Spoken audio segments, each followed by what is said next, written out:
Bismillahirrahmanirrahim. Değerli izleyiciler, Şaban ayındayıq.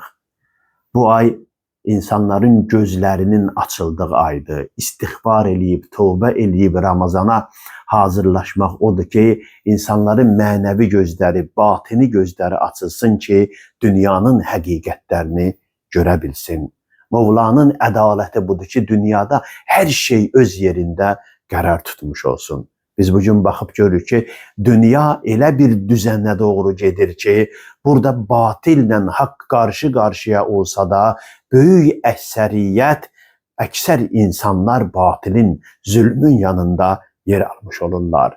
Bir tərəfdən böyük güclər insanlara demokratiyadan, insan haqlarından, beynəlxalq hüquq normalarından danışırlar. Amma özləri bunu kobud surətdə ayaqlar altına atırlar. Bir tərəfdən insan hüquqlarının toxunulmazlığına, ölkələrin suverenliyinə işarə edirlər, onların müdafiəsini gündəmə gətirirlər. Amma özləri Qəzzada öldürülən yüz minlərlə insanın qanına susurlar və onu törədən İsrailə qarşı heç bir addım atmırlar.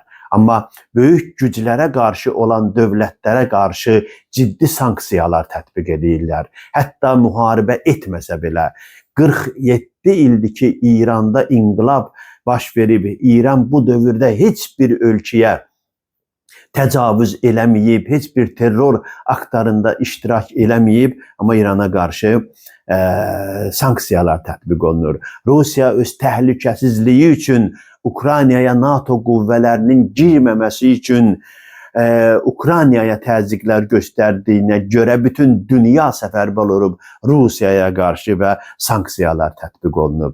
Amma Venezuelada o cür biabırçılıq, meşə qanunları ilə rəftar edən Amerikaya qarşı bir addım atılmayıb. Suriyanı virana döndərən, Liviyanı xaraba qoyan güclərə qarşı heç bir təzyiqlər göstərməyib. Zülmün dünyanı tutması, dünya əhlinin zülmü dəstəkləməsi, yəni budur. Bu onu göstərir ki, Mövlanın zuhuru üçün əlamətlər açıq-aşkardır. İnşallah Allah bizləri o zalim güclərin, böyük güclərin yanında yer alan zillət əhlindən qərar verməsin. Bizi Mövlanın zuhurunu tezləşdirənlərdən qərar versin. Əssalamu aleykum və rəhmətullah.